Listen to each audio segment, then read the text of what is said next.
ఏర్పరచబడిన నిజంగా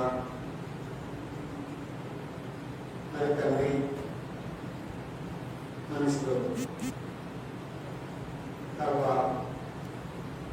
మరి ఏ విధంగా తండ్రి మరి ఏ విషయంలో నమ్మదగిన వారు ఉన్నారు ప్రభా. ఈ మనుషులు తండ్రి మారు చేత పుదినతను బట్టి నాయన నిజంగా తండ్రి ఎక్కడైతే తండ్రి మేము మనుషులను నమ్మిన ప్రభావం మోసపోయినా తండ్రి నీవు నీ కృప చేత నిజంగా తండ్రి నీ దృష్టి నీ ఏర్పాటులో తండ్రి నీ దాసుని మీరు గుర్తించుకున్నారు. నీ ఏర్పాటులో తండ్రిని ఉంచినావు కనుక ఆ సేవా దినములను మీరు జ్ఞాపకం చేసుకున్నారు. ప్రభా నువ్వు చేసిన మేలంతటికై ఎన్నిసార్లు నిన్ను స్మరించినా ప్రభా నేను నీకు రుణస్తుడను. అనేక విషయాలను వడిదొడుకులో ప్రభా దుఃఖంలో వేదనలో కృంగిన స్థితిలో తండ్రి ఎటు దిక్కుతోచని స్థితిలో నువ్వే నా దిక్కు అని తండ్రి నీ సన్నిధిలో ప్రభా మేము సాగిలపడినప్పుడు ఆయన నువ్వు కృప చూపినావు, నువ్వు ద్వారా తెలుసుకున్నావు తండ్రి. నీ దాసుని మీరు విడిచిపెట్టలేదని మరొకసారి ప్రభావాన్ని రుజువు చేస్తున్నావు. అందును బట్టి నీకు స్తోత్రములు. ఈ దినమున తండ్రి మరి మీ బిడ్డలతో గడిచిన కొన్ని దినాలు ప్రభా ఇక్కడ ఉండటానికి మీరు అనుమతించినారు. మీ దయను బట్టి ప్రభా మీ చిత్తానుసారంగా మరి తండ్రి దావీదు సిగ్లకు నుంచి మీ సన్నిధిలో ప్రార్థించినప్పుడు తండ్రి ఎక్కడికి వెళ్ళాలన్నప్పుడు హెబ్రోనుకి వెళ్ళమన్నారు. హెబ్రోను నుంచి ఎక్కడికి వెళ్ళాలన్నప్పుడు ప్రభా యెరూషలేము తీసుకుపోయినారు. అలా ఉన్న తండ్రి మరి ప్రభా మాకు కూడా తండ్రి స్థలం నుంచి మీరు విడుదలిచ్చినందుకు స్తోత్రం. ఈ దినము తండ్రి మీ బిడ్డలతో ఆరాధన సహవాసం ఇచ్చినారు స్తోత్రం. ప్రభా ఇశ్రాయేలు ప్రజలు రక్షించడానికై తండ్రి వారు సత్య జనంగా ఉన్నప్పటికీ వాక్యం ద్వారా తండ్రి వారితో మాట్లాడుకొచ్చున్నాం. నన్ను రక్షించడానికి అన్ని జనులుగా దురస్తులుగా ఉన్నప్పుడు నా కొరకై తండ్రి శరీరం దాల్చినారు. దేవుని స్వరూపము, దేవుని మహిమ, వాక్యమైన దేవునివి సమస్తం కొడుకున్న భూమికి వచ్చిన రక్తం దాల్చిన విమోచించిన ఈ మర్మాన్ని నాకు కూడా తెలియపరచు. ప్రభా నీ ప్రజలతో కలిసి ఆరాధించడానికి నాకు ఇచ్చిన ఈ శ్రేష్టమైన సమయానికి ఏమి ఇచ్చిన మనస్తత్వం కొద్ది నా స్తుతి ఆరాధన యేసు ప్రభువారి పాదములకు దీనంగా సమర్పించుకుంటున్నాం తండ్రి. ఆమేన్. లేచి నిలబడి ఎవరైతే ఆరాధించలేదో పాట ద్వారా ప్రభువును ఆరాధించున్నాం.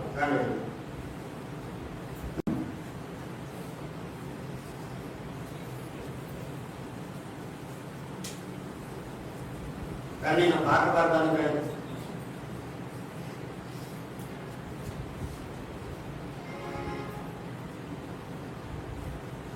పాట సంఖ్య 152. కొత్త పుస్తకంలో పాత పుస్తకంలో కూడా ఒకే సంఖ్య ఉంటుంది. కలిసి పాడదాం. 150 రెండు పాట సంఖ్య. దేవా నా ప్రభువా నిన్ను గురించి ఉప్పొంగే నా హృదయం అనే పాట పాడతాం. దేవా నా ప్రభువా నిన్ను గురించి ఉప్పొంగే నా హృదయం. దేవా నా ప్రభువా నిన్ను గురించి ఉప్పొంగే నా హృదయం. నీ నామమునే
బడిలో చేరేకు ముందు, వాక్యంలోకి వెళ్ళక ముందు మన బైబిల్ పైకెత్తి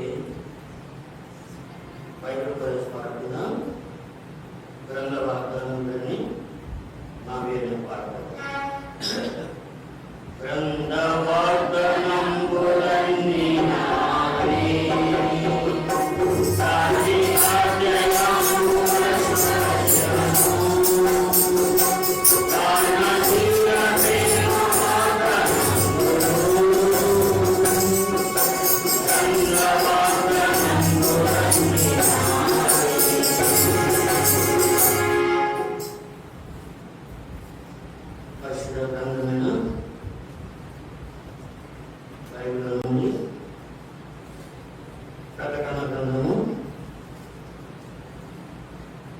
రెండవ అధ్యాయము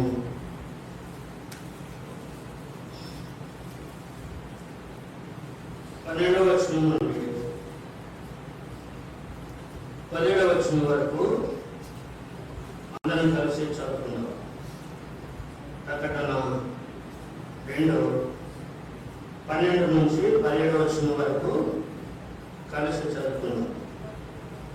పెరుగులో ఉన్న సంఘపు దూతకు రాయము, వాడిన 2 అంచులు గల ఖడ్గము గల వాడు చెప్పు సంగతులు కనుక, సాతాను సింహాసనం ఉన్న స్థలంలో నీవు కాపురం ఉన్నావని నేను ఎరుగుదును. మరియు సాతాను కాపురం ఉన్న ఆ స్థలంలో నా యందు విశ్వాసమైంది నన్ను గురించి సాక్షి అయిన అంతిపైన వాడు నీ మధ్యన చంపబడిన దినములలో నీవు నా నామమును గట్టిగా చేపట్టి నా యందు విశ్వాసమును విసర్జింపలేదని నేను ఎరుగుతున్నాను. ఆయనను నేను నీ మీద కొన్ని తప్పులు మోపవలసినది.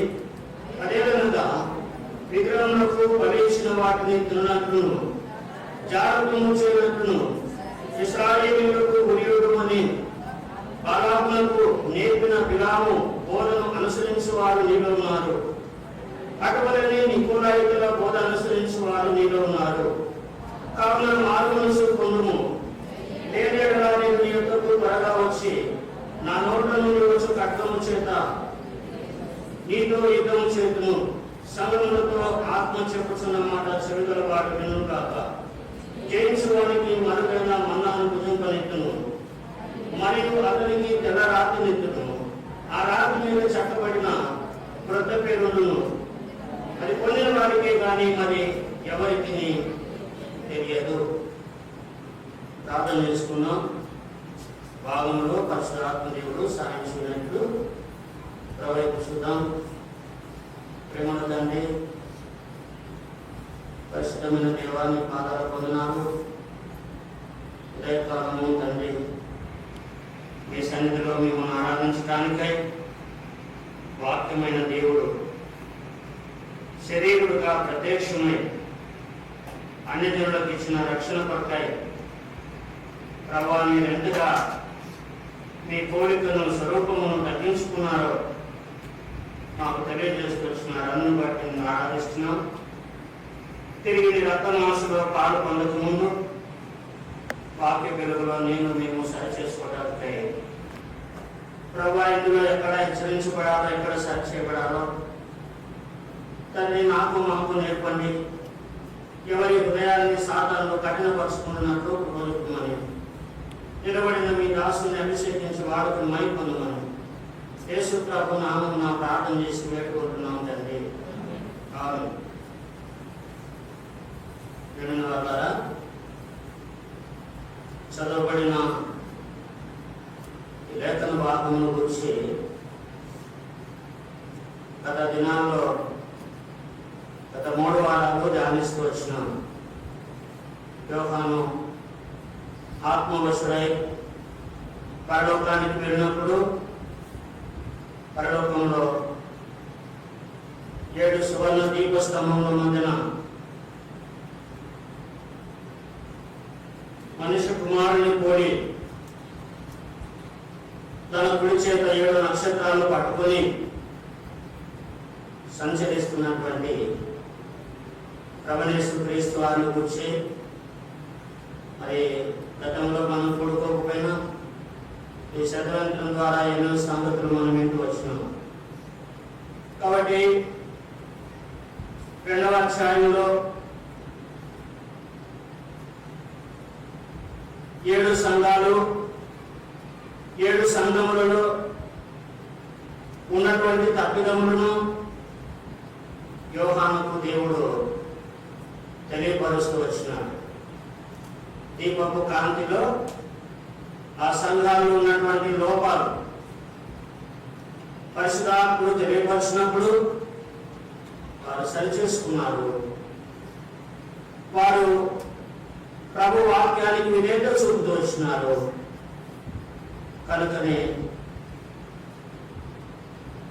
ఈ యొక్క ప్రభు దినంలో మనం కూడా ప్రభుని ఆరాధించినటువంటి మనకు ప్రభు రక్త మాంసంలో పాలు పొందక ముందు ఈ పెరుగము సంఘాన్ని గురించి పరిశుద్ధాత్మదేవుడు బయటపరుస్తున్నాడు. మొదటి సంఘము ఎఫెసును గురించి ధ్యానిస్తూ వచ్చినాం. అయితే ప్రతి సంఘంలో కూడా ప్రభు చివరిలో మాట్లాడుతూ ఏం చెప్తున్నాడు? చెవి గలవాడు ఆత్మ సంఘములతో చెప్పుచున్న మాట వినుగాక అంటూ వచ్చినాడు. చెవి గలవాడు ఆత్మ సంఘములతో చెప్పుచున్న మాట, లేకపోతే ఆత్మ సంఘములతో చెప్పుచున్న మాట చెవి గలవాడు వినాలి. అలాగే సంఘంలో ఎందుకు ఆ సంఘాల గురించి చెబుతూ మన వాటికి ఎందుకు తీసుకొచ్చినాడు? మనము ఏ విధంగా ఉన్నామో, మన బలహీనతలు ఏమున్నాయో, మనము సంఘంలో ఎలాగో ప్రవర్తిస్తున్నామో పరిశుద్ధాత్మ దేవుడు మనము సరిచేసుకోవడానికై ఈ మాటలు రక్త మాంసంలో పాలు పొందక ముందు మనము తీసుకొని వస్తా ఉన్నాడు. ప్రేమైన సహోదరి సహోదరులారా,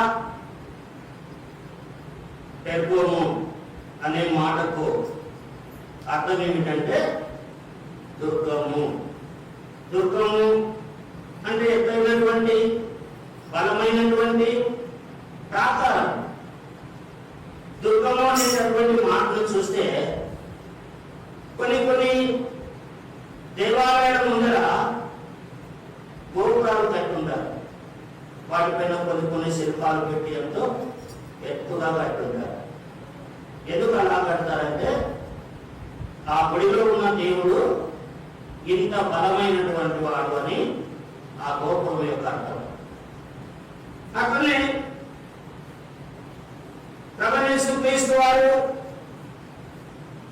సంఘములో తన స్వరక్తమిచ్చి కొన్నటువంటి సంఘము పరిశుద్ధంగా ఉండాలా, పవిత్రమైనదిగా ఉండాలా, ఆయనకు ఇష్టమైనదిగా ఉండాలి. దాని గురించి సంఘ ప్రార్థన గురించి సంఘాల గురించి ఎన్నో సంగతులు గతంలో మరి ప్రభు మాట్లాడుతూ వచ్చినాడు. ప్రేమైన వారు, అయితే 3వదిగా దీపస్తంభంలో మధ్యన తన కుడి చేతిలో ఉన్న 7 నక్షత్రాలు 7 సంఘాలకు పోలుస్తూ వచ్చినాడు. వాటిలో 3వది పెర్గము. పెర్గము అనగా దుర్గం, బలమైన కోట, బలమైనటువంటి సంఘం. అనగా ఎలాంటి ఎదిరింపులు, ఎలాంటివి శోధనలు, ఎలాంటి సమస్యలు వచ్చినా అన్నిటిని కూడా ఎదుర్కొనేటటువంటి సంఘం.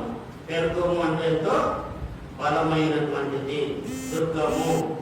అయితే ఇలాంటి దుర్గము, ఇలాంటి బలమైనటువంటి సంఘాన్ని గురించి పరిశుద్ధాత్ముడు ఆ దీపకాంతిలో బయలుపరుస్తూ ఏమంటున్నాడంట, ఆ సంఘంలో రెండంచుల వాడి అయిన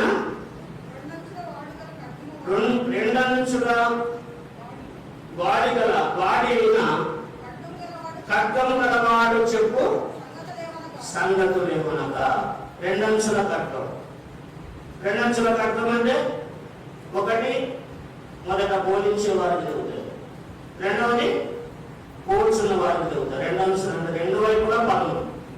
ఈ రెండంచుల పదును అనేటటువంటిది ఇంకా మనం చూస్తే ఒకటి పాత నిబంధన, రెండు కొత్త నిబంధన. ఈ రెండంచుల ఖడ్గం అనగా పరిశుద్ధ గ్రంథం. ఇందులో ఉన్న సత్యాన్ని, ఇందులో ఉన్న వాక్యాన్ని అనుసరించి నడుచుకున్నప్పుడే దేవుని పిల్లలమంటాం. వాక్యాన్ని అనుసరించకుండా మన ఇష్టానుసారంగా వాక్యాన్ని మనకిష్టమైనట్టు మలుచుకుంటే మనము మోసగారులమవుతాము, అబద్ధికులమవుతాము, దొంగలమవుతాము, వేషధారులమవుతాం. మన బ్రతుకులో మారుకున్నది, మన జీవితంలో మారుకున్నది, మనము దేవునికి విరోధులమవుతాం.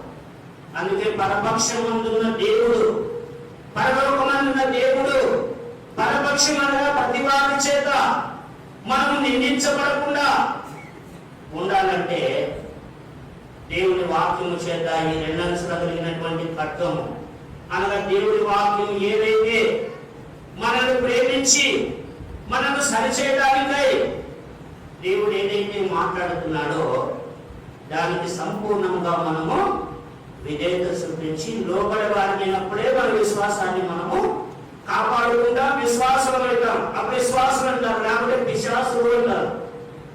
మన పిశాసులుగా ఉన్నామో విశ్వాసంగా ఉన్నామో, మన ప్రవర్తన ఎట్లుందో, మన మాటలు ఎట్లున్నాయో, మన ఆలోచనలు ఎట్లున్నాయో మనల్ని మనం పరీక్షించుకోవాలి. పనులు చేయలేము.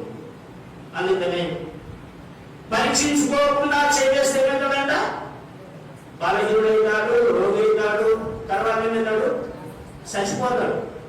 చచ్చిపోవడం అనేది శరీరకంగా కాదు, శరీరకంగా రావు, ఆత్మీయంగా చచ్చిపోతావు. ఆత్మీయంగా చచ్చిపోవడం అంటే వాళ్ళ పుడికలకు రావు, ప్రార్థన అంటే ఎక్కదు, వాక్యం అంటే ఎక్కదు. ఏదైనా వాక్యం బోధిస్తే ఎప్పుడెప్పుడు వాడిని కొడసాలన్నా, ఎప్పుడెప్పుడు వాళ్ళని మనము వారిపైన నిందలేయాలా, వారిని అవమానపరచాలా, వారిని మాట్లాడాలనేటువంటి మనసు, చెడ్డతనం వ్యవధితో సాధారణ తీసుకొస్తున్నాడు ఆ మనసు. దాన్ని గ్రహించడం లేదు. ప్రేమ వాళ్ళనే పాత నిబంధన, కొత్త నిబంధన, ఈ రెండంచులు కలిగినటువంటి ఖడ్గము బోధిస్తున్నటువంటి మాట. ఎక్కడ ఉన్నటువంటి పెక్కుల సంఘము చూడండి, ప్రారంభం 2వ అధ్యాయం 11వ వచనం. సాతాను సింహాసనమున్న స్థలంలో నీవు కాపురం ఉన్నావని నేను ఎరుగుదును, మరియు సాతాను కాపురమున్న ఆ స్థలంలో నా విశ్వాసమైంది నన్ను గురించి సాక్షి అయిన అంతిపైన వాడు నీ మధ్యలో చంపబడిన దిగులలో నీవు నా నామమును గట్టిగా చేపట్టి నా విశ్వాసమును విసర్జించలేదని. కాబట్టి ఇది మంచి పనులు ఉన్నాయి. ఎందుకంటే గత సాక్షులైనప్పుడు ఆ సంఘంలో విశ్వాసులు శ్రమ పెట్టినప్పటికీ వారేమాత్రం కూడా పలకలేదు. సాతాను సమాజం ఉన్న స్థలంలో లోకాపం అనగా సాతాను లోకంలో వాడు గర్జించు సింహం వలె, వెలుగుదూత వలె వేషం వేసుకొని వారి సంఘంలో చొరబడినారు. మనం ఎప్పుడు ఎలుగుదూత మాట్లాడుతున్నామా, లేకపోతే వారి గర్జింపులకు లోబడుతున్నామా? సాతాను మాట లేకుండా, దేవుని మాట లేకుండా. ప్రియమైన వారారా జ్ఞాపకం చేసుకోవాలి. సాతాను సమాజం ఉన్న స్థలంలో నువ్వు కాపురం. మానవ లోకమంతా సాతానులే. అయితే సంఘం అనేటటువంటి దాన్ని ప్రత్యేకపరిచినాడు దేవుడు, పరిశుద్ధపరిచినాడు. ఆ ప్రత్యేకమైన జీవితం నీలో కనపడాలి, అది దేవుడు కోరుతాడు. కనుకనే అంటున్నాడు, లోకంలో సాతాను ఎట్లున్నాడంటే, వాడు ఎవరైతే ఈ శ్వాసంలో నమ్మకంగా ఉండాలనుకుంటారో వారిని మోసగిస్తాడు. అందుకని ఏమంటాడంటే, కొరింథీ సంఘము ఎంతో ఆత్మీయంగా వచ్చింది. అలాంటి సంఘంలో సాతాను ఎప్పుడైతే చొరబడుతూ వచ్చినాడో ఆ విశ్వాసులైన కళ్ళకు ఏం చేసినాడట? గుడితనం కలుగజేసినాడు. అందుకని 2వ పత్రిక రాసినప్పుడు 4వ అధ్యాయంలో 4వ వచనంలో పౌలు అంటాడు, చూడండి. 2వ కొరింథీ పత్రిక 4వ అధ్యాయం 4వ వచనం. దేవుని స్వరూపైన క్రీస్తు మహిమను కనపరచు సువార్తను ప్రకాశము వారికి ప్రకాశింపకున్న నిమిత్తము ఈ యుగ సంబంధమైన దేవత అవిశ్వాసులైన వారి మనోనేత్రాలకు అది గుడితను ఆత్మీయతలు చూడకుండా, వాక్యంతో సరి చేసుకోకుండా, వాక్యంతో ఒప్పించకుండా గుడితనంలో సాతానుడు విశ్వాసమైనటువంటి వారిని లోపరుచుకుంటున్నాడు. కనుకనే ప్రతి సంఘంలో కూడా మనం సృష్టి వచ్చినప్పుడు ఏదో ఒక లోపం. ఎఫెసును చూసినాం. ఎఫెసులో ఏమన్నాడు? మొదటి ప్రేమను మరచితివి అని చెప్తా వచ్చినాం. మొదటి ప్రేమ మరచిపోయినా. అయితే 2వ సంఘాన్ని చూసినప్పుడు స్మరణలో తప్పుమోపలేదు, కానీ కొందరిని సాతానుడు శోధించడానికి ఏర్పరచుకున్నాడంట. అందుకని మీ శ్రమలో మీరు నమ్మకంగా ఉండండి అని చెప్తా వచ్చినాడు. 3వది, పెద్దము సంఘము సాతాను సమాజం ఉన్నటువంటి స్థలంలో తాపడం ఉంది. సాతాను లోకంలో ఉన్నాడు, లోకంలో సంఘం ఉంది. అయితే సంఘంలో సాతానుడు చొరబడకుండా ఉండాలి. సాతాను చొరబడకుండా ఏం చేయాలా? మన విశ్వాస జీవితంలో మనము ఈ ఖడ్గము చేత నిత్యము పరీక్షించుకొని సరి చేసుకునే వారిగా, వాక్యము చేత ఒప్పించబడే వారిగా మనం ఉండాలి. కనుక ప్రియమైన వారు చూడండి, జ్ఞాపకం చేసుకుంటే రెండవది జ్ఞాపకం చేసుకుంటే ప్రార్థనము 2వ అధ్యాయము 14వ వచనం చూడండి. అయినను నేను నీ మీద కొన్ని తప్పిదములు మోపవలసి ఉన్నది.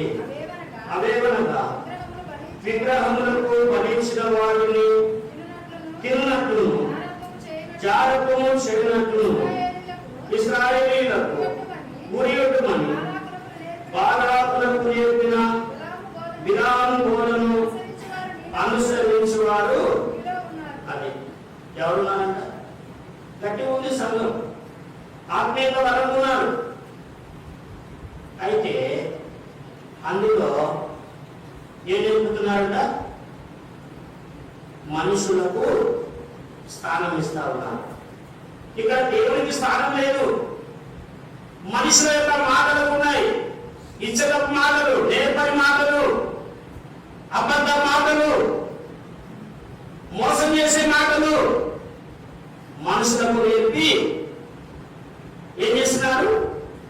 విశ్వాసులైనటువంటి వారిని పాడు చేస్తున్నారు.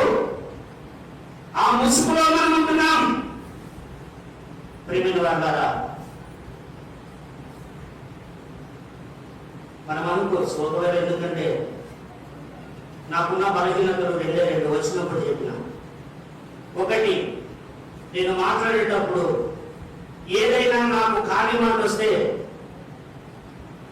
అనుకోకుండా నాకు టెన్షన్ ఎక్కువ వీక్ వస్తుంది. రెండవది, పాపిని ప్రేమిస్తాను కానీ పాపంలో రానిపడదు. ఎన్ని ఊళ్ళు తిరగడానికి ఉంటా, కానీ పాపము చేసి పాపాన్ని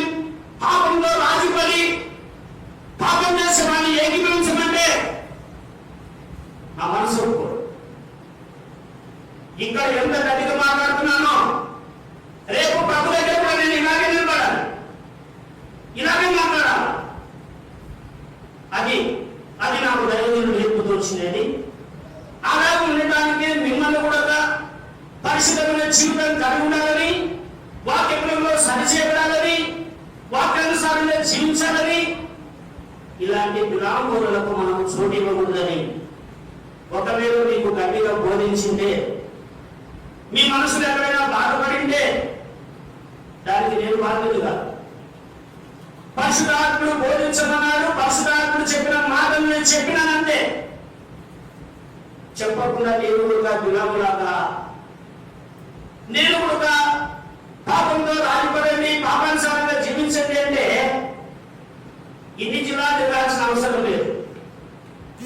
ఇప్పటికి ఎన్ని జిల్లాలు తిరుగుతున్నాము ప్రభువు తెలుసు, మాకు తెలుసు, సామాన్ సభ్యులకు సేవకురాలు తెలుసు. అయ్యా నీకు దండం పెడతానయ్యా, వాళ్ళు చెప్పినట్టు ఎందుకయ్యా మనకి బాధ, నన్నెందుకు నరా వీక్నెస్ ఏం చేస్తా ఉంటే ప్రతి చోట సామాన్యంతో ఎందుకయ్యా అంటే పాపముతో నేను రాజీ పడను, పాపాన్ని నేను ఎవరిని ప్రేమించను, నా ప్రభు కోసం నేను ఇవ్వను. మీరు రక్షింపబడిన వారు లోకానికి వేరే జీవించమన్నాడు దేవుడు. వేరుపరచబడిన జీవితం ఉందన్నా ఆ జీవితం లేదు. మనిష్టానుసారంగా నడుచుకోవాలి.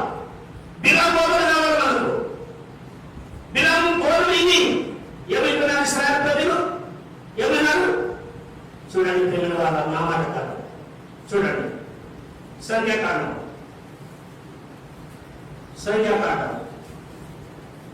23వ అధ్యాయం 25వ అధ్యాయం చూడండి.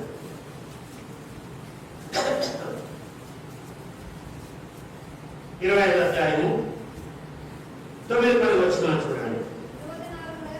24,000 మంది ఆ నిపుణుల చేత చనిపోయి. ఒక్క నిమిషం అవ్వాలి. 24,000 మంది ఏమైపోయినారు? చచ్చిపోయినారు. ఎందుకు? కారణం ఏంటి? ఎందుకు వచ్చినారు వాళ్ళు? దీవించడానికి శపించడానికి వచ్చినటువంటి బిలాము ఇశ్రాయేలు ప్రజలను శపించాడా, ఆశీర్వదించినాడా? ఆశీర్వదించినాడు. తన ఉద్దేశము శపించాలని వచ్చినప్పటికీ తనను శాపించాలని ఆ బిలాము ఉద్దేశించినప్పటికీ దేవుడు ఆ ప్రజలను శపించలేదా? కారణం ఏంటి? వారి పరిస్థితులతో ఉన్నప్పుడు ఎంతో మంది ఈ స్థలంలో దుమ్మెత్తి కోసిపోయినారు సేవకులు, ఎంతో మంది శాపాలు పెట్టిపోయినారు. ఈయన కూడా 140 మీటింగ్ పెట్టాడు, ఈయన శాపం పెడతాడు. ప్రిమిన వాళ్ళ నేను ఎవ్వరికి శాపం పెట్టను, నాకు అవసరం లేదు. నా ప్రభు నన్ను రక్షించుకున్నాడు. నా ప్రభు పరిచర్య పరిశుద్ధంగా జరిగించడానికి ఎక్కడ అవసరం అక్కడికి వెళ్తాం. అక్కడ నెల ఉంటే నెల ఉంటాం, వారం ఉంటే వారం ఉంటాం, 6 నెలలు ఉంటే 6 నెలలు ఉంటాం. ఉన్నంత వరకు సంఘాన్ని పరిశుద్ధంగా నడిపించాలా, క్రమం నేర్పడానికి నేను ఉన్నా. కానీ వెళ్ళేటప్పుడు ఎవ్వరిని నేను అన్నాను. ఎవరి పాపం పట్టుకున్నప్పుడు వాళ్ళు పోతారు అంతే. ఎవరి పాపం పట్టుతారో వారిని దేవుడు పట్టుకుంటాడు. దేవుడు తెలుసు కదా. పలాని సేవకుడు వచ్చా శాపం వెళ్ళిపోయా, పలాని సేవకుడు వచ్చే దుమ్ము వచ్చిపోయా. దయచేసి మీకు 2 చేతులు దండం పెట్టి చెప్తున్నా, నేను అలాంటివన్నీ కాదు. నా ప్రభు కొరకు నేను రోషంగా నిలబడి నేర్చుకున్నా. వచ్చినప్పుడు చెప్పిన 2 సంవత్సరాలు బైబుల్ బ్యాగ్ నా సంఘంలో ఎన్నించుకోవడానికి 2 సంవత్సరాలు ప్రార్థన చేసినానని చెప్పిన. మన సాక్షి చంపుకొని బ్రతకడానికి మేము సేవకాయ కుక్కలు బతుకుతున్నాయి కదా, కేదలు బతుకుతాయి, కోళ్ళు బతుకుతున్నాయి దిబ్బల మీద. జీవములో దేవుని సేవించడానికి దేవుడు పిలుచుకున్న వ్యక్తి తీసుకెళ్తారా? విడిచిపెట్టారు.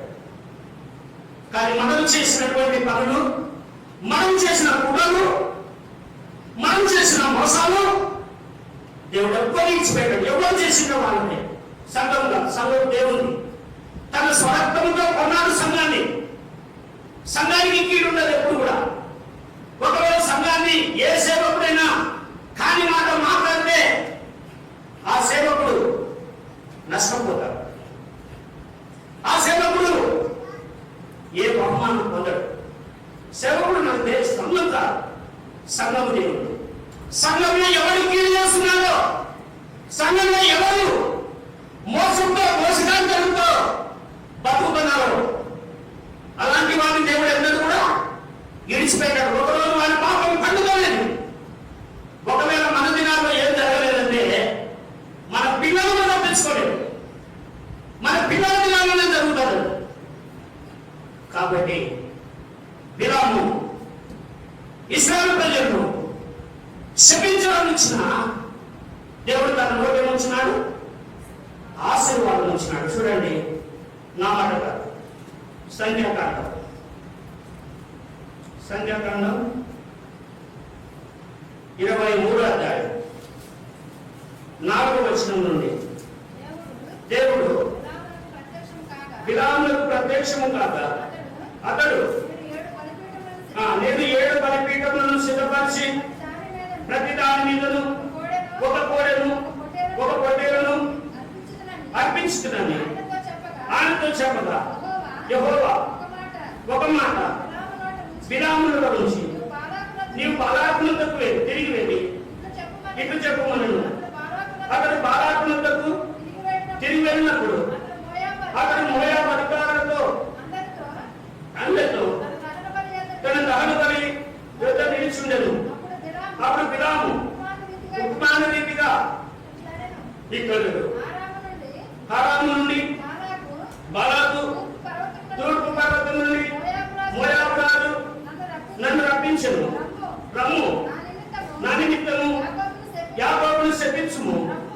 రమ్ము, ఇశ్రాయేలును భయపెట్టవలెను. ఏమని శపించను గలను? దేవుడు శపించలేదే. ఏమని భయపెట్టగలను? దేవుడు భయపెట్టలేదే. మెట్టల శిఖరము నుండి అతను చూచున్నాను, కొండల నుండి అతను కనుగొనుచున్నాను. ఇదిగో ఆ జనం వంటిగా నివసించును, జనములలో ఎక్కింపడు. ఆ జనం వంటిగా ఉంటారు. సంఘము సాధారణ సమాజం ఉన్న స్థలములో లోకంలో ఉన్నప్పటికీ సంఘము దేవుడు. సంఘము స్వరక్తం ఇచ్చాను కొన్నాడు. ఆ రక్తానికి విలువలు కట్టి మన విశ్వాస జీవితాన్ని మనం కాపాడుకుంటే, వాక్యానికి సంపూర్ణంగా లోబడితే, విధేయత చూపిస్తే వాదే సంఘం. ఆ సంఘాన్ని ఎవరు ఏం చేయలేరు. ఆ సంఘాన్ని ఒకవేళ ఎవరైనా మాట్లాడినా ఆ మాటలు రావు, అన్నోడికి రావు ఆ మాట. ఎందుకంటే నా సంఘము నేను కలుపుకుంటా. నా సంఘం ఆయన సంఘం. అయితే ఆయన సంఘములో మనకు కీడు చేస్తూ మోసాలు చేస్తూ మేము ఏ సేవకుని గురించి ఎవరని చెప్పలేదు, మేము ఎంత మంచి వాళ్ళమంటే ఎవరు చెప్పరు. 54 సంవత్సరాలలో ఎవరిని ఎక్కడ పంపించారో, ఎన్ని అనుభవాలు ఉంటాయో, ఎంతమంది పోయింటారో మేమెంత లెక్కన కింద మంట పెడితే ఆ సెలవు తట్టుకోలేక బాగా వేసిపోతాడు. అప్పుడు చెప్పుకోవచ్చు మేమెప్పుడు మీద నేను ఎంత మంచివాళ్ళమో. మన మంచితనము, మన యథార్థత అన్ని కూడా దేవుని దగ్గర ఉంటాయి. ఒక దినం ఎవరైతే కీడు చేస్తున్నారో దేవుడు విడిచిపెట్టాడు. చూడండి, 105వ కీర్తన 14-15 చూడండి. 105వ కీర్తన నేను అభిషేకించిన వారిని ఉండకూడదని, నా ప్రవర్తనకు కీడు చేయకూడదని ఆయన ఆజ్ఞించి ఆయన ఎవరినైనా వారికి హింస చేయనీయలేదు. నేను అభిషేకించిన వారిని ముడితే ముట్టొద్దు అని చెప్తున్నాను. వారికి కీడు చేస్తే ఎవరు చెప్పుకుంటారు? ఎవరి మీద ఇక్కడికి వచ్చినారు? ఎన్ని దేశాల్లో, ఎక్కడో తెలంగాణ, ఎక్కడో ఇంకా ఎక్కడో జనాభాలు, ఎక్కడో ఎక్కడో రాయలసీమ, ఎక్కడో అనంతపురం. ఎవరు పట్టిస్తున్నారు? మిమ్మల్ని చదివేయండి. మీరు చాలా మంచివారు. మీరు చూపించిన ప్రేమ దేవుడు కూడా చూపిస్తారు. ఆ ప్రేమే మమ్మల్ని మోసం చేసింది. మేము అనుకున్నాం నిజంగా ఇంత ప్రేమ నిజంగా ఆ సమయంలో అక్కడ కూర్చున్నటువంటి వాళ్ళు మా మీదకి వస్తుంటే తప్పేసుకో వాళ్ళు ఎక్కడ ఏకైక పార్టీ గంట తీసుకొని మమ్మల్ని అప్పడానికి వస్తుంటే ఆ బుల్లెట్ మళ్ళీ దిగకుండా రాత్రి పనులు మీరు కాపలో కూర్చొని మమ్మల్ని నమ్ముకొని మీరు వచ్చి మా సేవకుడు మా కోసం వచ్చినాడు, మమ్మల్ని నమ్ముకున్నాడు. రాత్రి పనులు కాపలు వేస్తున్నాడు కదా. ఇంత మంచి వాళ్ళు నేను కూడా అనుకున్నాను. పరలోకంలో దేవదూతలు కూడా ఒకవేళ మేము ఇక్కడ నుంచి ఒకవేళ విశ్వాసం కాపాడుతూ పరలోకం పోతే ఇట్లాంటి ప్రేమ ఇంకా అక్కడ కూడా ఉండదేమో దేవదూతలు కూడా అనుకున్నాను. ప్రియమైన వారా, జ్ఞాపకం చేసుకోవాలి. కనుకనే బాధపడే సేవకుడు ఏడ్చినా కన్నీరు పెట్టినా మిమ్మల్ని ఇంకో రకంగా మాట్లాడినా ఆ మాటలు మీకు తగలవు. ఎందుకు తగలవంటే సంఘము దేవుణ్ణి మనము పరిశుద్ధంగా ఉన్నప్పుడు, మనము ఇతరులు ప్రేమించినప్పుడు, మన మాట స్థిరంగా ఉన్నప్పుడు ఎప్పుడు కూడా దేవుడు ఆ సంఘాన్ని ముట్టడు అని చెప్తున్నాడు. ఇలా చెప్తున్నాడు.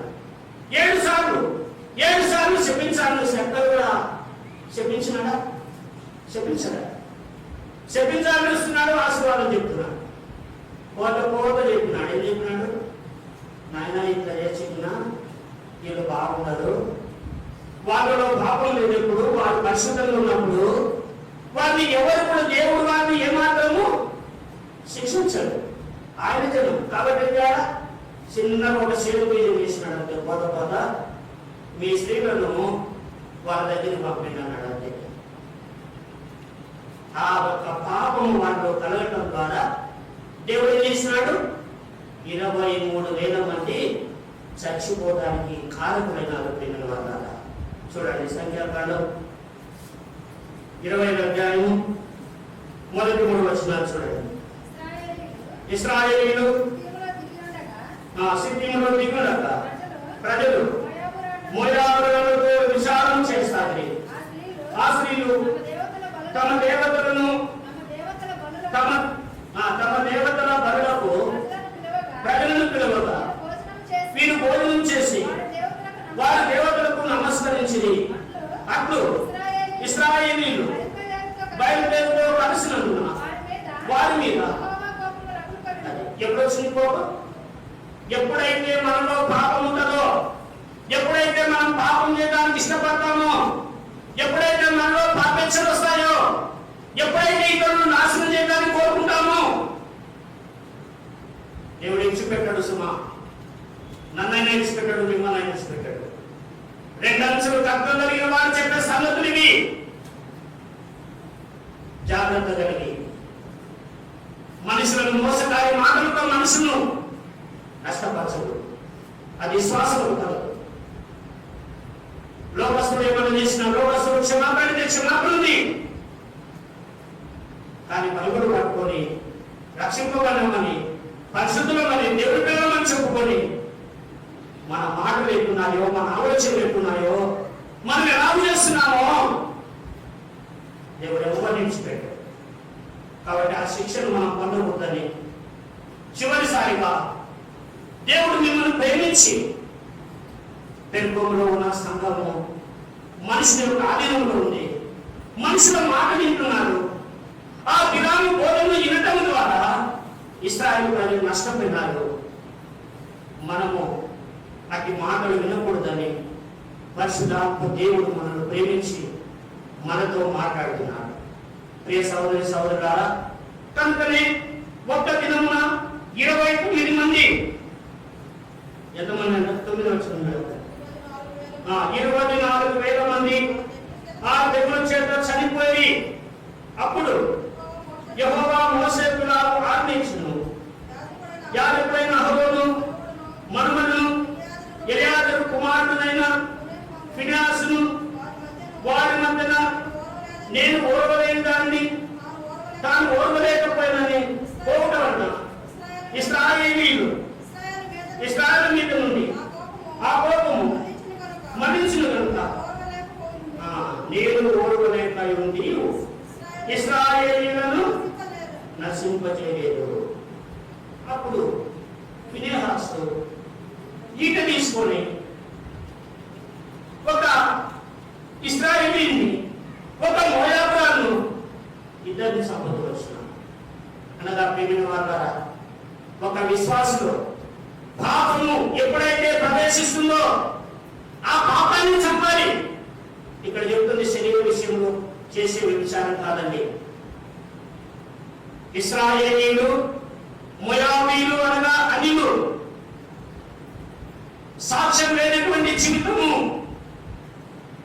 అలాంటి బ్రతుకు మనలో ఉందా? మనలో చేయక ముందు వాక్య వెలుగులో ఆ పాపాన్ని చంపేద్దాం. ఈటతో ఇద్దరిని పొడిచినప్పుడు ప్రభు చూసినాడు, నేను ఓర్వలేని దాన్ని నువ్వు ఓర్వలేకపోతున్నావు. అంటే యాజకుడు ఎప్పుడైతే వాక్య వెలుగులో మన ముందుకు దేవుని వాక్యం వచ్చినప్పుడు మనం సరి చేసుకునే వారిగా ఉండాలి. మమ్మల్ని ఎవరు చూడలేదు మరి మన ఇష్టానుసారంగా మనం నేర్పు మాటలతో ఇతరులను వశపరుచుకొని మనం చేయొచ్చు. కానీ దేవుని మోసం చేయలేవు. దేవుడు నిన్ను విడిచిపెట్టాడు. నీ పాపం పట్టినప్పుడు దేవుడు నిన్ను ఉనికి విడిచిపెట్టాడు. దేవునికి భయపడు, దేవుని వాక్యానికి భయపడు, దేవునికి లోబడు. దేవుడు క్షమిస్తాడు. నీ భాగం కోసం, నీ ఇచ్చల కోసం, నీ స్వార్థం కొరకు ఎంతమంది బలి తీసుకుంటారు, ఎంతమంది ఆగం చేస్తావు. మంచిది కాదు నీ జీవితానికి. ప్రియ సోదరి సోదరులారా, సంఘము దేవుడే. సంఘాన్ని ఎప్పుడు కూడా ఏ సేవకు దూషించకూడదు. అయితే విశ్వాసముగా ఉంటున్న మనము ప్రభువుకు వ్యతిరేకంగా నడిస్తే దేవుడు వారిని విడిచిపెట్టాడు. వారి పిల్లలు కూడా తప్పించుకోలేదు. అందుకన్నాడు కదా, తండ్రులు పాపం చేసేమన్నాడు 3-4 తరాల వరకు వారి పిల్లల ద్వారా శిక్ష. మనం లేకపోవచ్చు, మనం చూడకపోవచ్చు. పలానాడు పలాని పని చేసింటే వారి పిల్లలకు ఈ గట్టి పట్టిందిరా అనే మాటలు వస్తే మనము భూమిలో ఉన్నా, మనము భూమిలో ఉన్నా, భూమిలో ఒకవేళ మనం వినకపోయినా అందరూ చెప్పుకుంటారు. మా ఊళ్ళో ఒక ఆయన ఉన్నాడు, అతని పేరు నాకు తెలియదు కానీ అందరూ కన్నుగాడు అంటారనమాట.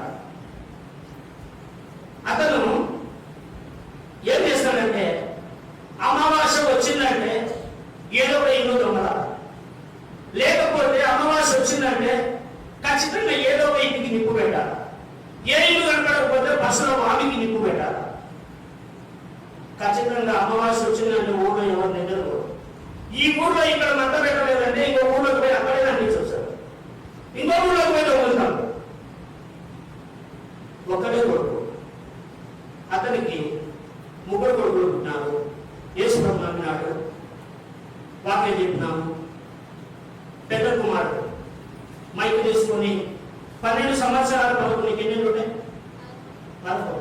నీకంటే 1 సంవత్సరం పెద్ద. 12వ సంవత్సరంలో మైకు తీసుకొని పాటలు పాడుతుంటే ఊర్లో అన్ని ఊళ్ళో చూసాపా కాకి ముక్కు 2 పనులు ఉన్నట్టు ఇంతటి దుర్మార్గునికి ఇంత మంచి పిల్లలు పుట్టాడు కదా.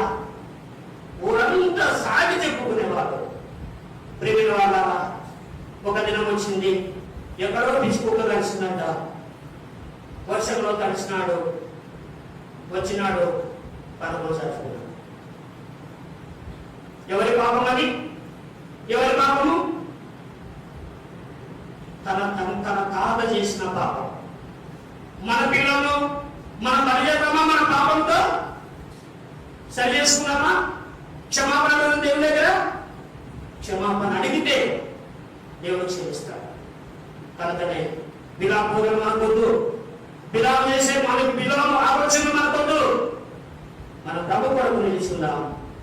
పెరుగును దుర్గము లాంటి బలమైన సంఘముగా ఈ చెరుకూరు గ్రామంలో దేవుని కొరకు నిలిచే సంఘముగా, సాక్షాత్ముగా మనము నిలబడేవాడిగా ఉండాలి. మనుషుల ఆలోచనలతో ఈ సంఘం నడుస్తూ ఉంది. కనుక నేను తమిళనాడు చూడండి, 3వదిగా మనము జ్ఞాపం చేసుకుంటే చూడండి, ఇంకెవరున్నారంట? ప్రకటనలో 2వ అధ్యాయం 15-16 వచ్చినారు చూడండి. అటువంటి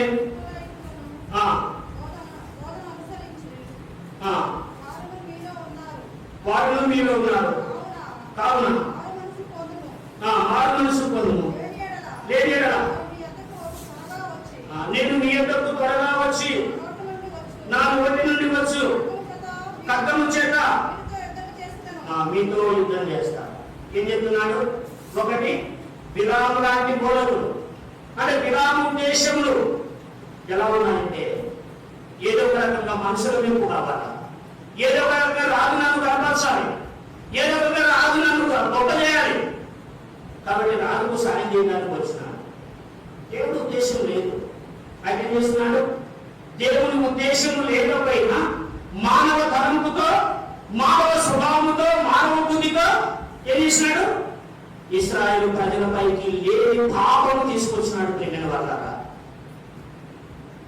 మనం చచ్చిపోయినా పర్వాలేదు, మనతో పోతాం. నేను అదే చెప్తాను.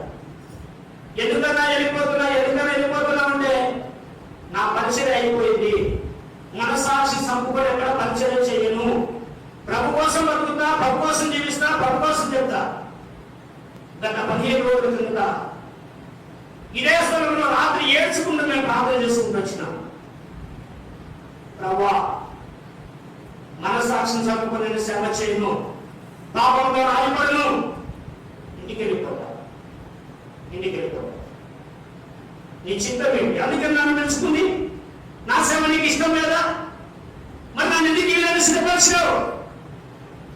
ప్రభుత్వం మాట్లాడుతూ వచ్చినప్పుడు ఉదయకాలంలో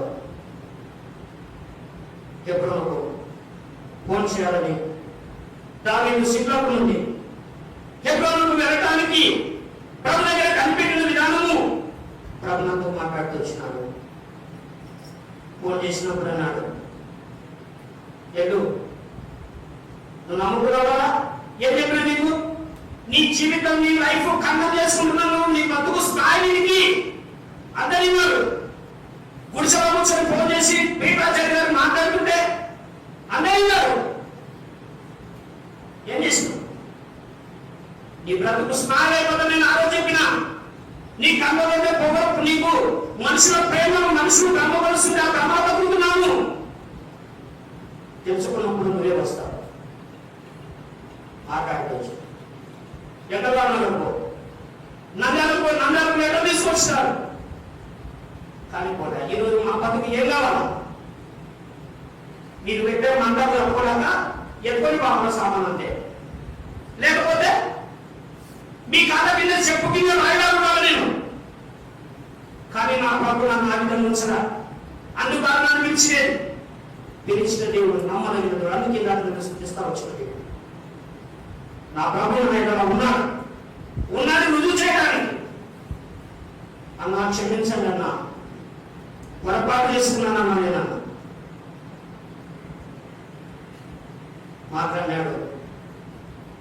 కరుణ అయిపోయిన తర్వాత రేపటి కార్మికులు మాట్లాడి అప్పుడు నీ సంగతి ఆలోచన చేస్తాను, పెట్టేసిన విషయం చేసుకోకూడదు. కానీ ప్రభు దేశం మరలా తనకు తానుగా అర్థం చేసి పలానా చోట పరిచయకు వెళ్ళమని చెప్పారు. దేవుడు మాటగా చేసిన మేలు ఎందుకు చెప్తున్నానంటే, ఒకటే చెప్పిన, ఇంకొకసారి హెబ్రోనులో ఎవరైనా ఉండని సువర్ణ పాలుగా తీసుకుపోయి చెప్పిన, ఇన్నారే కదా ఆ నాన్న దగ్గర పెరిగినావు, ఆ మానవుడు సాక్ష్యము సౌలు ఇక్కడే ఉన్నాడు. నాన్నగారి దగ్గర పెరిగినావు, ఇంత ఆత్మీయులు, ఇంత నాకన్నా ముందు సేవకు వచ్చినావు, నువ్వెందుకు అధికారులకు లోపడుకున్నావు? లోపడకుండా మనం చేసిన దానికి మనం ఏం చేస్తున్నాం? మనం ఎలాంటి బహుమానం ఇస్తున్నాం? ప్రేమ వాళ్ళ జ్ఞాపకం చేసుకోవాలి, మనల్ని మనం పరీక్షించుకోవాలి. ఏం చేసినాడు సేవకుడు? మీకేమైనా నష్టం పలానా మీకు ఈ నష్టం నాకు కలిగింది నీ వలన మేము ఈ అవమానం పొందామని చెప్పండి. 2 చేతులు సాగు మీ కాలు పడకుండా మీకేమైనా నా వలన నష్టం జరిగింటే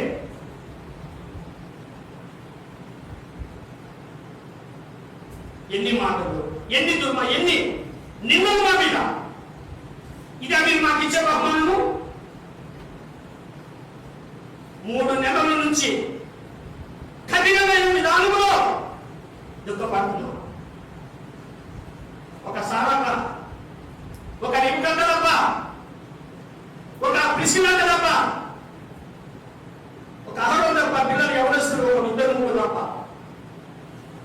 ఏంటి ఏం చేస్తున్నారని ఒక్కరు కాకుండా కదా. రాత్రి 12 1 గంటల దాకా ఇక్కడ రాకుండా వచ్చినారు అంటే అప్పుడు వాళ్ళు మా మీద బుల్లెట్ వేసంటే బాబుని పేరు చంటే మా మీద మమ్మల్ని కాపాడాలని కూర్చున్నారు కదా. ఇటాటి ప్రేమగా ఇటాటి ప్రేమలు వేసి మోసకరమైన ప్రేమలు చేయొద్దు. దయచేసి ఒక్క మాట మీద ఉండండి.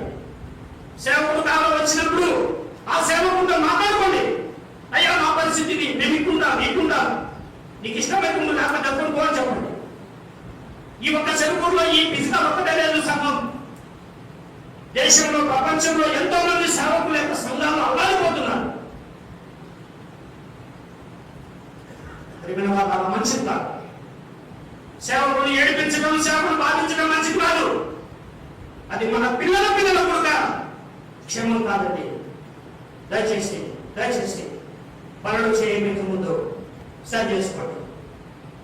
పాపము విడిచిపెట్టమని చెప్పినాం కానీ పరిశుభ్రంగా జీవించమన్నాం కానీ దేవుడి ఇంట్లో మీరు పదార్థండి తిరగొద్దండి తిరగటం అది దైవికమైన కాదు అంటే అది పాపమా?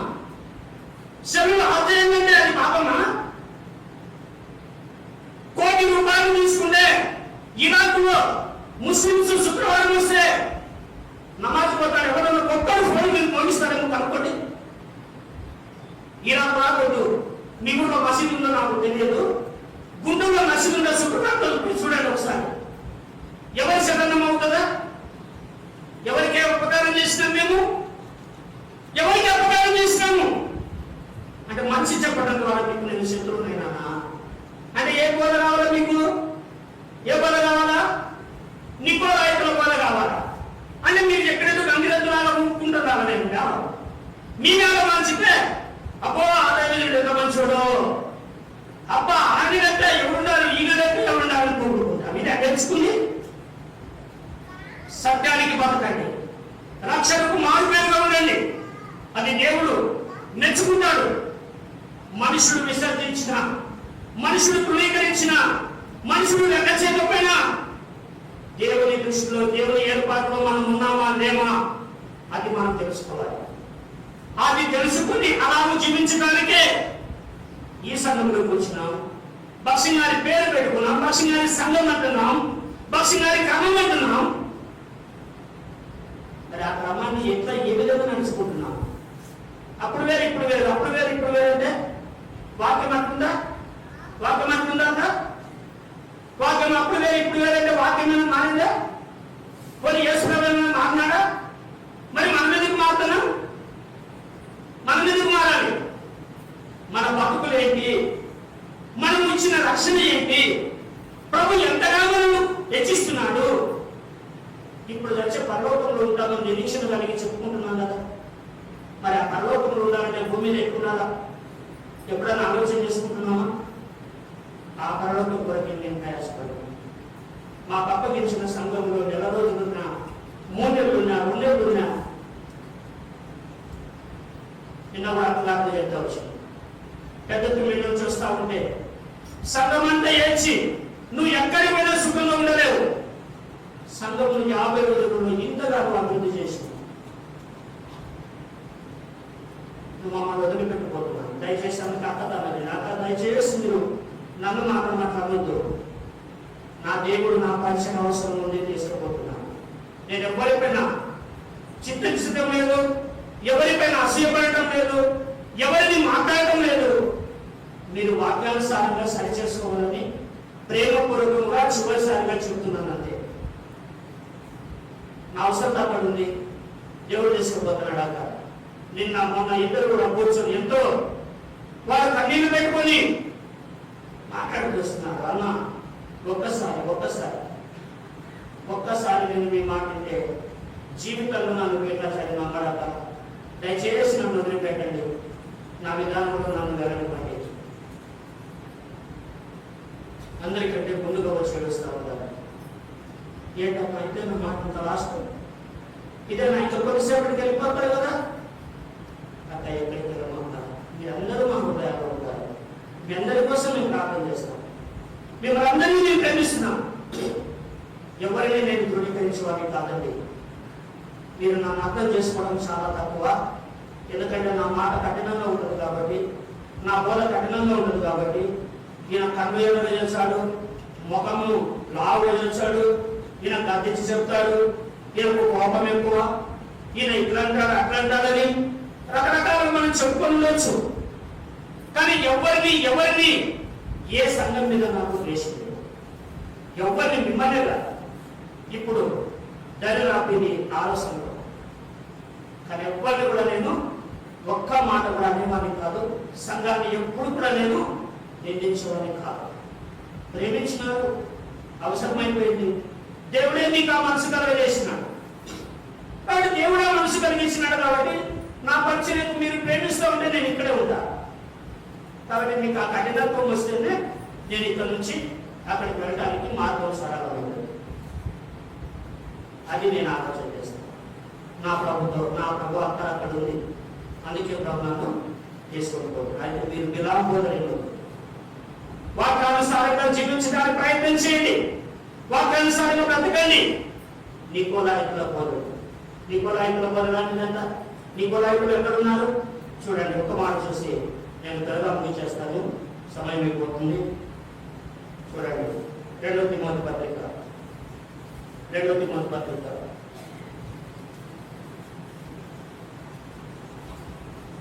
4వ అధ్యాయం, 2 తిమోతి 4వ అధ్యాయం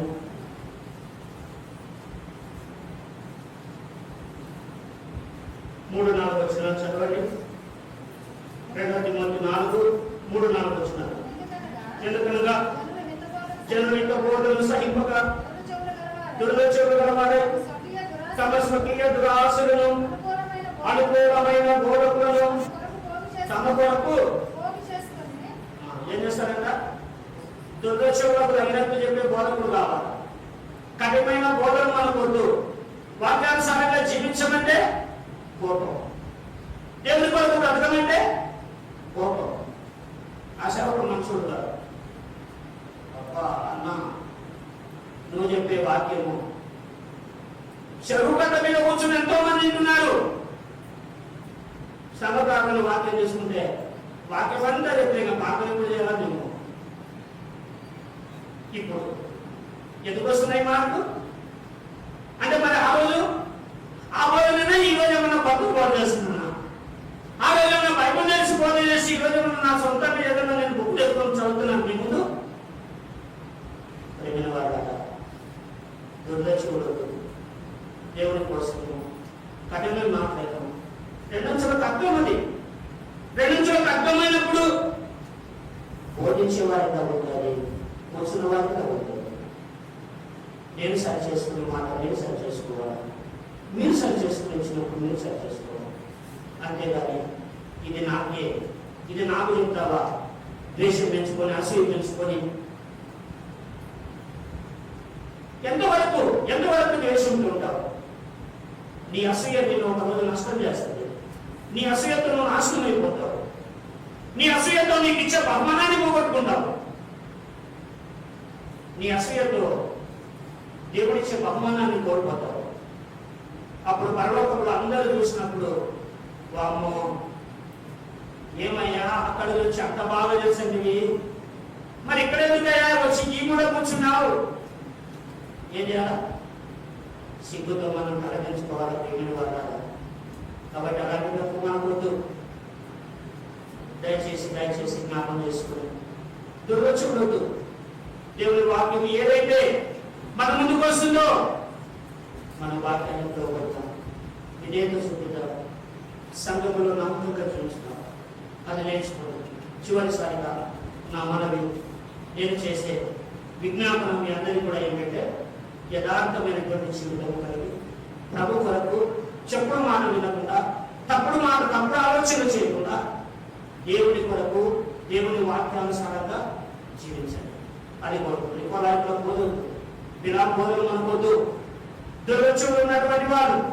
అందుకే పౌలు తిమోతికి పత్రిక రాసినప్పుడు తిమోతికి ఈ మాట చరిగా చెప్తా ఉన్నాడు. చూడండి 4వ వచనం చూడండి. సత్యములకు చెవినియక కల్పన కథల వైపు తిరుగు కాలం వచ్చును. అయితే నీవు అన్ని విషయములలో మితముగా ఉండము, శ్రమపడము, స్వార్థికుని పరిచయము, నీ పరిచయను సంపూర్ణముగా నీ పరిచయం సంపూర్ణం చేసుకో. అన్ని విషయంలోనూ మితంగా ఉండు. శ్రమ వచ్చిన పర్వాలేదు. శ్రమ వస్తే చేయాలా? మిమ్మల్ని చేర్చుకొని మీ మాట వినప్పుడు మీరు అక్కడి నుండి వెళ్ళిపోండి అంతే. మిమ్మల్ని చేర్చుకున్న సంతోషమే. మీ మాట వినకపోతే మీరు అక్కడ ఉండదు, వెళ్ళిపో, ఇంకో స్థలానికి పో. మనిషి కుమారుని రాకడ వచ్చేంత వరకు మీరు తిరుగుతూనే ఉండండి. ఎన్ని సంఘాలైనా పర్వాలేదు. బద్వేలో ఒక సేవకుడు, నేను వచ్చిన తర్వాత నా స్థానంలోకి వచ్చినాను. ఆయన ఫోన్ చేసి, ఏంటన్నా, ఏంటి ఇక్కడ నుంచి పెద్ద విడిపోయినా మళ్ళా నుంచి చెడుకూరు పోయినా చదువుకుని మళ్ళా ట్రాన్స్ఫర్ ఉంటుంది. అవునన్నా, ట్రాన్స్ఫర్ అయిపోతుంది. రేపు ఆదివారం అయిపోయింది నా పరిచయం. ఎందుకన్నా అడుగుతున్నాను. దేవుడు నాకు తిరిగే రూఢి పెట్టాడు, అందుకే జరుగుతున్నాను. తిరగకుండా ఉండాలంటే నేను కూడా తలదించుకోవాలి, నేను కూడా పాపం రానిపడాలి, నేను కూడా విరామాన్ని బోధ నేర్చుకోవాలి, తగినటువంటి మాటలు చెప్పాలి. అంతే. అప్పుడైతే ఎంతవరకు ఉండొచ్చు, అక్కడైతే ఒకటే స్థిరంగా ఉండొచ్చు. నాకు అవసరం లేదు. వచ్చిన కొత్తలు కూడా చెప్పిన మీకు అక్కడ కూడా నాకు దేవుడు ఒక ఇల్లు ఇచ్చినాడు. నా ఇంట్లో నేను ఉంటా. 4 కరపత్రాలు పెట్టుకుని నలుగురికి ఇస్తా, నలుగురి సువార్త చెప్తా. ఒక్క ఆత్మ రక్షణ పొందిన దేవుడు నాకు ఇచ్చే బహుమానంలో, ఆయన కిరీటంలో ఆ రాయిన మంచి సౌరురాని విశ్వాసం కాపాడుకున్నావు, నీతిగా బతికినావు. ఇదిగో ఈ బహుమానంతో కిరీటం పెట్టుకుంది, ఈ ఒక్క రాయి నీకు నేను దాంట్లో తృప్తి పడతాను. దానికోసం నేను సేవ చేస్తున్నాను, దానికోసం మేము వచ్చినాం.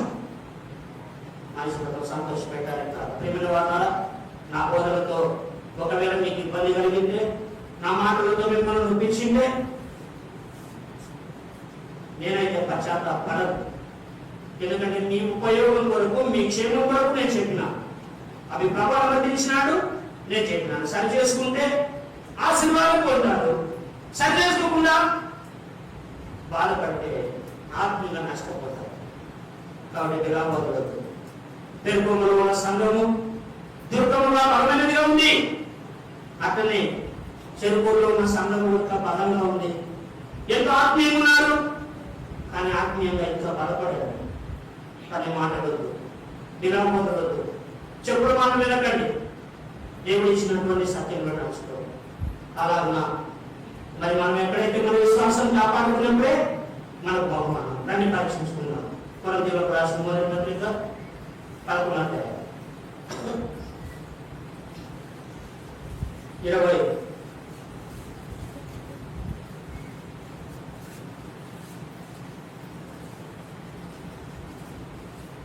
8వ వచనం నుండి 31వ వచనం వరకు అందరం చదువుకుందాం. కొరింథీ పత్రిక 11వ అధ్యాయం 28 నుంచి 31వ వచనం వరకు. కాబట్టి ప్రతి మనుషుడు తను తాను పరీక్షించుకునవలెను, అలాగు చేసి ఆరోగ్యం తిని ఆ పాపం తాగవలెను. ప్రభు శరీరమును నేర్చుకుగా తిని త్రాగువాడు తనకు శిక్షావింతడు తిని త్రాగుచున్నాడు. ఇందువల్లే మీరు అనేకులు బలహీనులను రోగులైనారు, చాలా మంది నిందించుతున్నారు. అయితే మనల్ని మనమే విమర్శించుకునేటా ఏమో పొందకపోదు. మనల్ని మనం పరీక్షించుకున్నాం, సరి చేసుకున్నాం.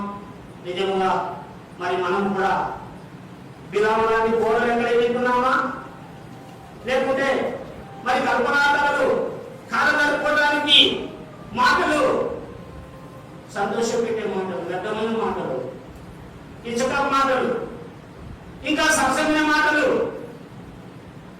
మన చెవులకు సంతోషం కలిగించడానికి ఏమైనా కాని మాటలు ఎదుర్కొన్నామా? వాటి పిల్లల్లో సరి చేసుకున్నాం. ప్రభు దగ్గర క్షమాపణ అడుగుదాం. ప్రభు వాక్యానుసారంగా నడుచుకోవడానికి రెండంచెల తత్వము, దేవుడు వాక్యం చేత హెచ్చరింపబడి సరిచేయబడి అలాగూ నీతిగా నడుచుకొని శ్వాసం కాపాడుకొని ప్రభు ఆకలిలో ప్రభుత్వ ఎత్తబడే సంఘంలో బహుమానం కొరకు సిద్ధపెట్టడానికి పరిశుద్ధాత్మ దేవుడు నాకు సాయం చేయగలగా కళ్ళు మూసుకొని మోకరించాలి.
ఏర్పరచుకున్నటువంటి వారు ఆయన వారి మనలో అనేక ప్రదేశం కలిగించడానికి దాన్ని మీరు శరీరం రక్షణ శివజేస్తున్నారు కానీ అలా ఉన్న దాన్ని మరి ప్రభావం ప్రభావ కొన్ని సంఘాన్ని అమలు చేస్తుంది. దాన్ని ఎక్కువ ప్రేమ లేదు, దాన్ని స్మరణలు ప్రభావం వారు శోధించుకోవడానికి అందరినీ ఏర్పరిచారు. ఎక్కువలో సంఘం ఎంతో బలంగా ఉన్నప్పటికీ వారు దాన్ని కిలాం బోధన అనుసరించినారు, ఇంకా నికోలాయకుల బోధన అనుసరించినారు. ఈ బోధ మనుషులను సంతోషపెట్టేదే కానీ ప్రభావ మీకు సంతోషితం కాదు కనుక తల్లి ఇలాంటి బోధలకు మేము కూడా మా పిల్లలు తల్లి ఎక్కడైనా చోటించింటే దాంట్లో క్షమించండి, మన్నించండి, ప్రభావం జ్ఞానంలో ప్రభావాన్ని బలడ పాల్గొనడానికి సాధించండి. అవును ప్రభావ మానవము కార్యక్రమము అనేక విషయాల్లో సాతాను మమ్మల్ని ప్రేరేపించినప్పుడు ఇరువైన మీ రక్షణ కోరుకుంటూ అనేక స్థాయి తల్లి మనుషులను సంధిస్తున్నాం. మేము కూడా ప్రభావ దురదృష్టంలో కల్పనా కథలు దేవాలయం మన్నించండి, క్షమించండి, ఈ రక్తంలో కలగండి ప్రభావ ఈ రక్త మాంసం మమ్మల్ని శుద్ధిపరచండి.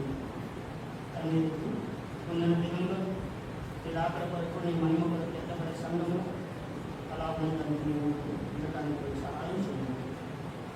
ప్రభావ మా ప్రార్థన ముందు చేసుకుంటాం యేసు నామములో ప్రార్థన చేసుకుంటున్నాం.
ఇంకా ఎవరైనా ఎక్కడైనా పాటలు లేకపోతే ఇప్పుడు చెప్పింది అయితే చూపండి.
చూడటానికి కళ్ళు జ్ఞానం కల్పిస్తున్నాడు. ప్రేమకండు ఆధారపడినాడు. ప్రభా కాలం వరకు ఈ సమయం తండ్రి మాకు ఇచ్చినారు. అలాగే ప్రభా రక్త మాంసాలు తండ్రి ఆదివారం చేసిన ఆరాధనగా సహాయపడుతుంది. ప్రభా ఎవరైనా తండ్రి పరీక్ష విషయంలో అయోగ్యంగా చేస్తుంటే దాంతో మన్నించండి, క్షమించండి. ఈ రక్తంలో తండ్రి మరొకసారి యోగ్యమైన విధానంలో వాళ్ళు పాల్గొనడానికి సాయం చేయండి. అదేవిధంగా తండ్రి మీరు ఇచ్చబడ్డ ఉద్యోగంలో ఇచ్చబడిన పాణిని సర్వలోక మానవారి పరిస్థితులు చెడు నా రుజువు చేస్తున్నట్టు దేవడున్నాను. ఇప్పుడు వారిని తండ్రి మీరు సమకూర్చి ప్రభావాన్ని మహిమాత్మను వారిని సిద్ధపరుచుకుంటుంటే ప్రార్థన చేస్తున్నాం. ప్రభావ వాళ్ళ దగ్గర తండ్రి సార్వత్రిక సంఘానికి కోరుతున్నాం. ప్రభావ ఇక్కడ క్షేమం కొరకు ప్రార్థన చేస్తున్నాం. రావున తండ్రి మరి ఇక్కడ ఉన్న మా భూములు తండ్రి సంఘము ప్రభావ చేతులు తప్పనిస్తున్నాం. సాయం చేయండి, ఆత్మీయంగా అభివృద్ధి చేయండి. ప్రభావ మరి తీర్థంలో ఉన్న సంఘంలో కాకుండా స్మరణలో ఉన్న సంఘం వల్ల తండ్రి మీ బిడ్డలు నాన్న విశ్వాసము కాపాడుకొని మీరు అక్కడ వెళ్తబడే సంఘంలో ఉండటానికి సాయం చేయండి. మమ్మల్ని కూడా తండ్రి అది ప్రభావ మీరు ఇంతవరకు వాడుకున్నారు, తీసుకొచ్చినారు. అది నాన్నకి మా ప్రయాణము తండ్రి క్షేమంగా మేము చేరడానికి కృపనిపించండి. అలా తండ్రి మరి ప్రభావ విడిచిపెట్టే సంఘం అంతటి మీ చేతులు అప్పగిస్తున్నాం. మా నాన్నలను మా అందరినీ ఈ పర్వత వారికి సమృద్ధిగా దయచేయండి. ఎవరి ఆశతో ఇంటికి వచ్చినారో అలంకరణ చేస్తున్నాం. మా ప్రార్థనలను దయస్వతం చెల్లిస్తూ యేసునామములో ప్రార్థన చేసి స్తుతించని వేడుకుంటున్నాం తండ్రి. ఆమేన్.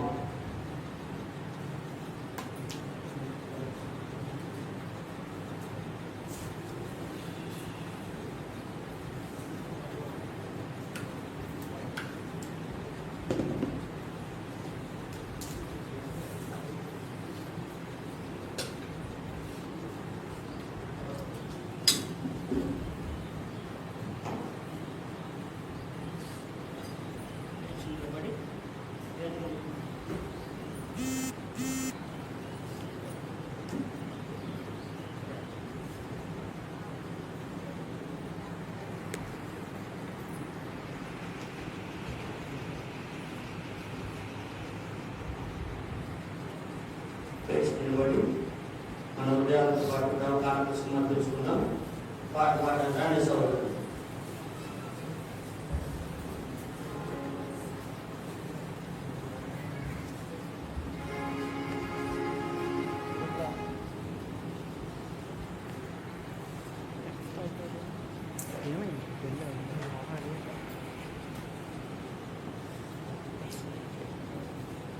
పాట సంఖ్య 90. కొత్త పుస్తకంలో పాత పుస్తకంలో కూడా ఒకే సంఖ్య ఉంటుంది. కలిసి పాఠం 90 పాట సంఖ్య.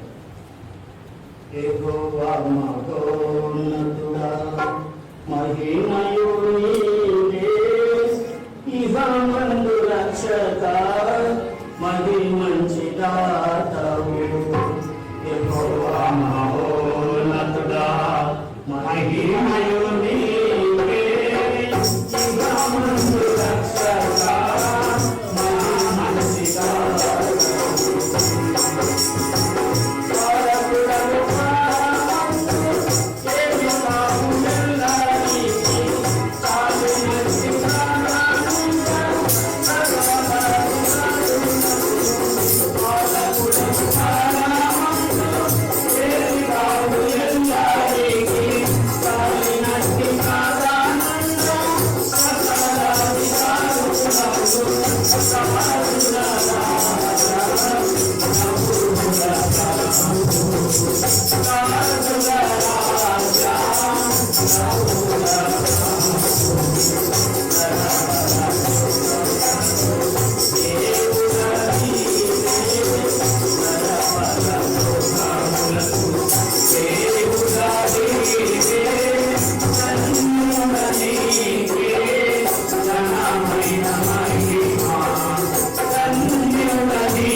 కూడికలన్నీ కూడా యథావిధిగా జరుగుతాయి. అందరూ కూడా విశ్వాస జీవితంలో మరి ఎవరికి ఇచ్చిన రక్షణను వాళ్ళము ఈ చివరి దినాల్లో కాపాడుకోవాల్సిన బాధ్యత మనదే. దేవుని సంఘమును దేవుడన్నది కూడా విడిచిపెట్టడు. కాబట్టి చివరిగా ఒక మాట నేను చూపించి ముగిచేస్తాను. యోహాను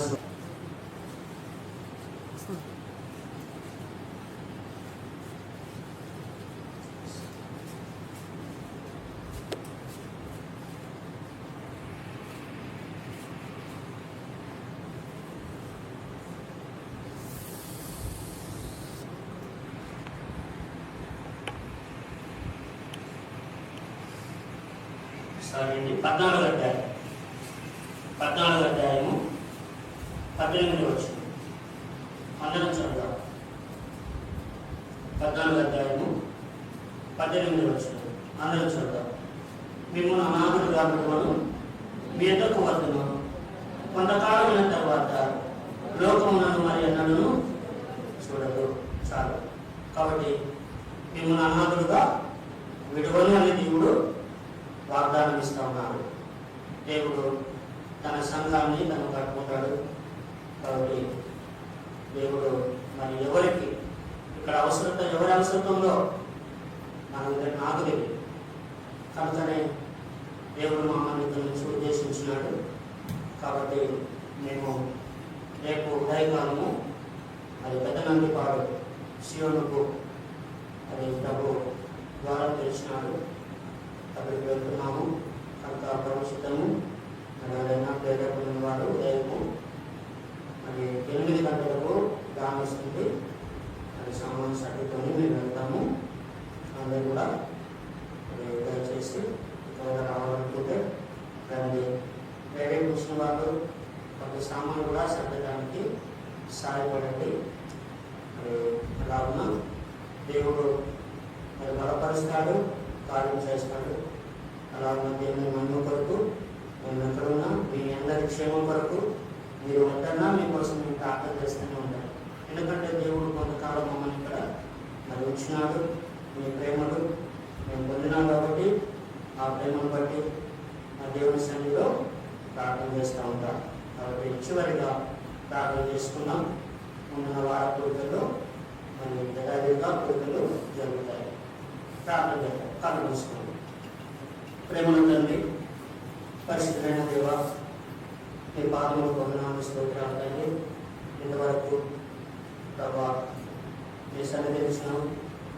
ఈ యొక్క తండ్రి మరి జూన్ మాసము 13వ దినంలో ప్రభా మరి నాన్న ప్రభుదినంలో ఉదయకాలము తండ్రి మీ సన్నిధిలో మరి ప్రార్థించిన రీతిగా ఆశించిన రీతిగా ప్రభా ఈ బిడ్డలతో తండ్రి చివరి దినం సహవాసం కలుగుతారు. కృపగల స్తోత్రములు వారకుడి పిల్లలు తండ్రి మరి నిలబడే రాష్ట్రం బలపరచండి. ప్రభా మిమ్మల్ని నాదులుగా పెట్టుకును, మీ ఎద్దకు వద్దును అని తండ్రి మేము సెలవిస్తున్నాం.